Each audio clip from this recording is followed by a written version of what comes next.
What's up, guys? Rick from DFS On Demand here with a preview for the Masters. That's right, it's here, finally Masters week, and it's going to be an unbelievable tournament. All of these guys trending in the right direction. We've got a star-studded field headlined by DJ, who started his year off with a win in Mauiage. Has not looked back since. He's the #1 player in the world. We're finally going to get him to tee it up at Augusta. Tiger's back. Phil just won a few weeks ago. Like, such a great time to be alive here, okay? Let's not waste any more time and let's get into this. A few things before we start. Augusta National, the host of the Masters for 80-something years, so needless to say, our course history is pretty sublime this week. It's the only major that we really get this for. And this is going to be awesome. So, also it's a small field. There's only 86 players. Remember that Augusta, or the Masters, has different cut rules. So I think it's I should confirm this, top 60 and ties, but then anybody within 10 shots of the lead, I believe it is. So it's going to be a lot of guys who are going to be playing the weekend. So it's almost like a no-cut event. Obviously, it's not a no-cut event, but playing very similar because such a large percentage of the field is going to get through. So let's talk about this. Remember DJ last year at his rental home, trips and falls down the stairs, hurts his back, and doesn't play. We're finally going to get DJ as the odds-on favorite here at 11,400. Stellar course history. I told you that he won at the Tournament of Champions. He's only played 3 other times since then. Second place at Pebble, 16th and 7th at the WGC. He did tee it up at the match play and did not make it out of his group. Different setting. We can kind of throw away a lot of those results for some of the studs. It's such a volatile event. All right, let's talk about this. 10,004 and 10,008 for Spieth and JT. When you have a Masters contest on any of these sites, you get a ton of casual fans. I don't know how many casual fans have been privy to Jordan Spieth's, his putting woes recently. I think they're going to look and they're going to say, wow, I know what his course history is, right? It's 2 seconds and a first place, and he was finished 3rd place last week. That's probably as far as the casual fan takes it. So I think Jordan Spieth gets very highly owned. So that leaves Justin Thomas in our sandwich pricing. And if you've heard me talk about this before, that's what's happening. Oh, by the way, this is available. If you want to look at this is available on dfsondemand.com with all the other tools that we're going to look at here. JT, kind of in the sandwich pricing. I wonder if he goes overlooked. Doesn't have a real stellar course history here, but he has been on top of the golf world for basically 2 full seasons. I wouldn't mind him as I think he's going to be a low-owned GPP option. So JT is kind of top of the list there for me in terms of GPPs. Getting down here, Rory and Jason Day, and I guess I can't skip I won't skip Tiger, right? Tiger's going to be incredibly highly owned. I'm going to have probably the field average on him. I probably won't be overweight or underweight on Tiger. I'm just going to win and lose with the field. He's going to be very highly owned, maybe, 25, 30%, something like that. Great odds, playing great. You know what he's done here. I don't think we have to talk about it. Tiger always comes down to like a game theory type of play. The next 2 guys are interesting, right? Like, Rory's coming off a win. Rory is 10-1 to win this, which is the same odds as Spieth, JT, and DJ, but he's $1,500 cheaper than Dustin Johnson. Because remember, this pricing came out weeks ago. This pricing came out when Rory was going through this miscut, 20th, 59th, miscut, right? Like, the pricing was out before he won the Arnold Palmer. So now he's 10-1 to win this thing, and he's $9,900. So Rory's going to be the guy that gets a lot of my dollars this week because the pricing's kind of screwed up on him. Phil here in the midst of the best run of his life. He'll be popular this week. Obviously has donned the green jacket multiple times. But to me, this 9,200 to 8,600 is going to be the most interesting. Because if you look at these guys individually, they are all incredibly chalk plays. But you can't roster them all. So where's the ownership going to go? So let's talk about it. Justin Rose, I've talked about him every single week. He's on an unbelievable run, especially in terms of fantasy. Outstanding player. 2 second-place finishes in the last 3 years. 3 top 10s in the last 3 years. Unbelievable record here. He'll be popular. Paul Casey, 3 straight top 6s here. Just won at the Valspar a few weeks ago. He will be incredibly popular. Bubba has finally turned it around this year. Has 2 wins, just won the match play, and he's won the Masters twice. He's 16-1 and 8,700. Okay? Because the pricing came out before he won. Maybe twice. Maybe before both of his wins. I don't know when the pricing came out, but it might have been before both of his wins at 8,700 bucks. He's going to be incredibly popular. Sergio is the defending champion. He's going to be incredibly popular. So what do we do here? What do we do? To be quite honest with you, I'm taking a wait-and-see approach.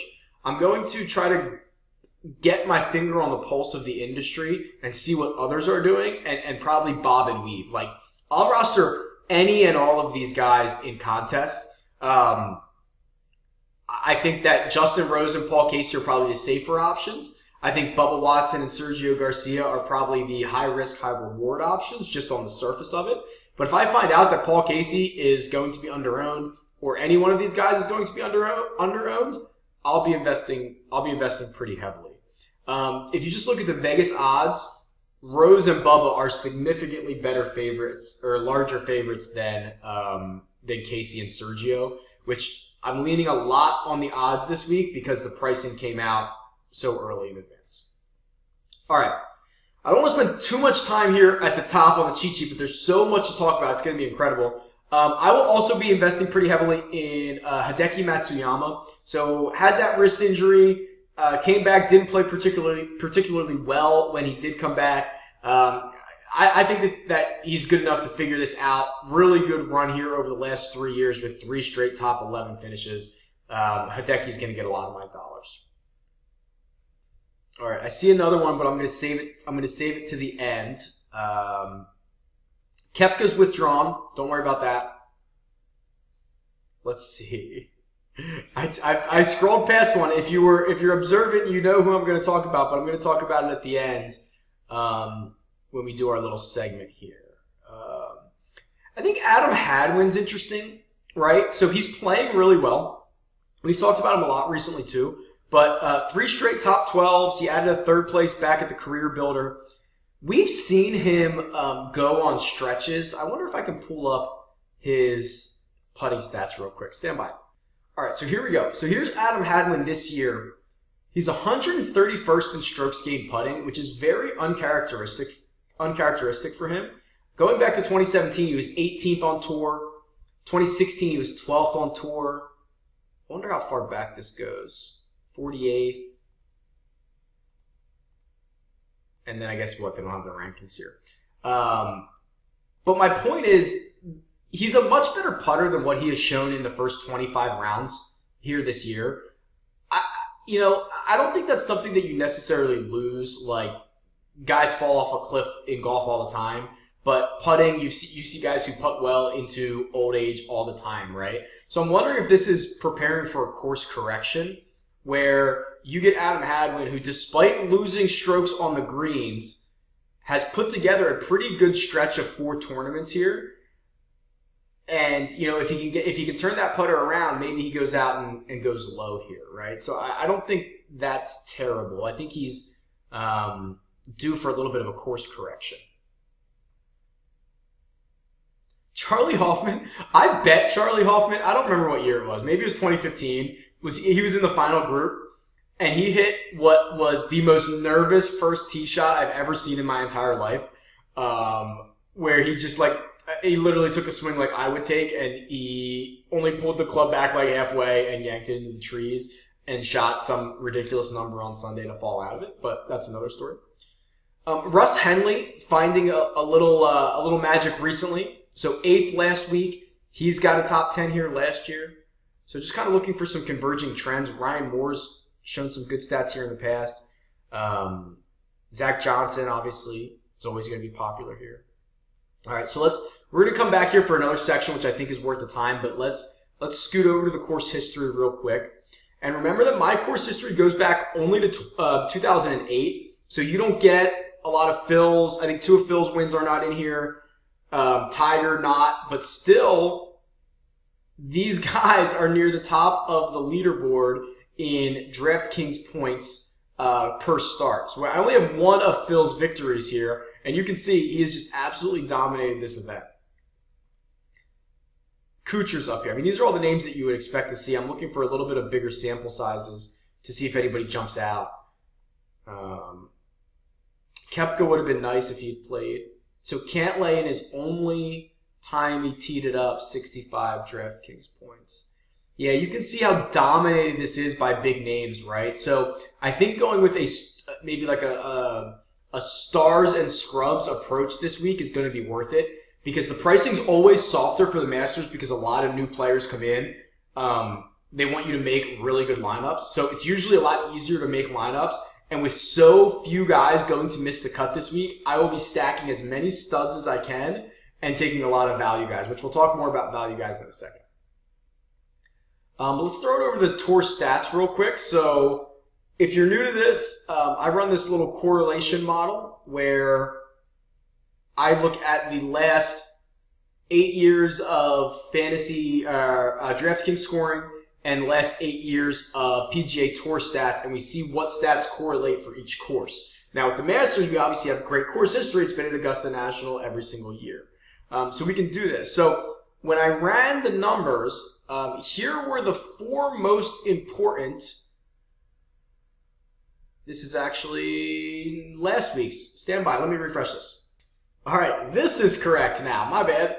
All right. So these are the stats that most highly correlated over the last 8 years with DraftKings success. Birdie or better, no surprise. We see that almost every week. Par 5 birdie or better is in here. I don't always love showing 2 birdie or better stats, but it popped up. Again, I take my opinion out of this. SFDA, which is that strokes gained against the rest of the field. It's a differential stat. It's a per round stat. It's really good at identifying players like in similar conditions, in similar tournaments. I like it a lot. That pops up here. And then we have 2 driving stats, and ones we don't always see. Strokes gained off the tee, and then driving distance. This might be the first time we've seen driving distance show up this year, and it shows up at Augusta National, which is pretty incredible. So let's go through this and see if we can find any values or anything of note here. So birdie or better has a lot of the guys that you would expect to see. And then you have Pat Perez, very nearly criminally priced at $6,900, right? Has shown great success in the past for, you know, let's go back to the cheat sheet and see if we can find Pat here. Coming in off a 20th at the WGC Mexico, but I think he did play the match play as well, right? 18th place finish here last year. Pat Perez has the upside of a win on the PGA Tour. So really interesting to see him only priced at $6,900. If you follow along for other, what we would call no-cut events, it's all about birdie makers, baby. It's all about these guys who are going to play 4 rounds, and with DraftKings scoring, they're going to make a lot of birdies. Pat Perez is the value birdie maker this week. SFDA. No surprise, DJ is far and away ahead of the field. And just to be clear, if you look at all these stats, DJ is basically one of the leaders, if not the leader in every single one. So while there's plenty of other great options, DJ's the guy. Like, DJ on paper with these stats is the guy this week. Now, he might only win it 1 out of every 10 times, but like, if you look at this, yeah, you can tell. A couple other guys. So here are some of those underpriced guys we kind of talked about, like the Paul Caseys of the world, Sergio. A lot of studs on this SFDA stat. Pat Perez shows up again. Tiger shows up again. Brendan Steele was also in that birdie or better category too. He's a guy who I think is going to continue to pop up. We might want to take a peek at him. Here's the par 5 birdie or better. Bryson DeChambeau in here. He always kind of gets up for these majors because he's such like a golf nerd, right? Like, you know, he's going to go out there and grind away at Augusta National. $6,900, not a bad option there. A lot of par 5 birdie makers. Pat Perez continues to show up. Kira Deck, who we talk about a lot. Here's the strokes gained off the tee stat.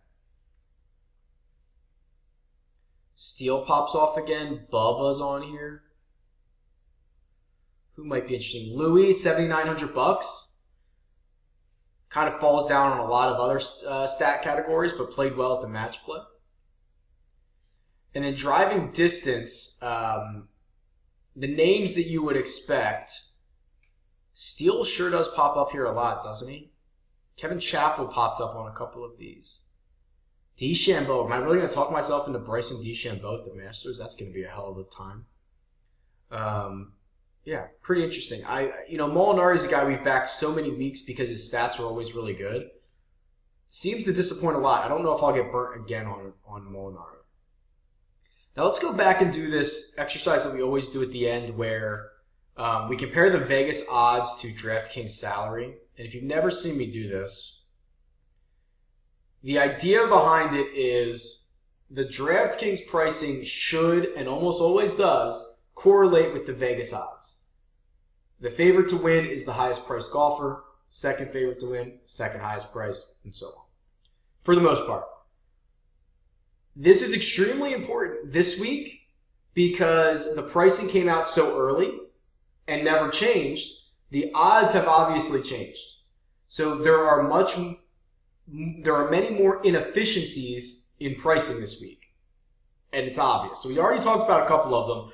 Rory being $9,900 with the same odds as the rest of the favorites to win is one. Bubba being 16-1 to win at only $8,700 is another. He has better odds to win than Jason Day, John Rahm, Paul Casey, and he's cheaper than all of them. He has the same odds to win as Phil, and he's cheaper than him. Here's the one that I skipped over, who will be in, I guess every single lineup that I make, or quite a few of them. Henrik Stenson, who we've talked about recently because I'm always a pretty big Stenson guy. 2 really strong finishes in a row. Doesn't have a ton of great Masters success here, but nothing terrible, right? Like, he's racked up 3 straight top 25s in 16, 15, and 14. But 30-1 to win, only $7,800. You have to go pretty far down the list, and you can find some guys down here that are much worse, playing worse, have worse odds, and are more expensive than Henrik Stenson. So he's going to be in quite a few of my lineups. Patrick Reed's the beneficiary of some pricing inefficiencies as well. Charlie Hoffman, same thing. Let's see who else here. Bryson DeChambeau in the 80-1 category. He's the best value. That might be it. Then you have all the old Masters champs, right? So these guys are like 5,000 to 1 to win it, which is pretty fun. So strategy for this week, in my opinion, with so many guys going to be getting through the cut and the soft pricing, I will be getting as many studs in my lineups as I can. Like, you can probably start your lineups with like Stenson, Pat Perez, and then pretty much go ham on a lot of other guys. That's the approach that I'm going to take. What approach are you going to take? Okay. Which of these 10-1 guys are you most interested in? Which of these guys in that 92 to 8,700 category that we talked about? So Rose down to Sergio. Who are you going to play there? Like, I'm so interested in this. So let's talk about it. Tweet me. It's at DFS On Demand, or leave a comment below. Best of luck this week. Enjoy it, guys. I'll talk to you soon.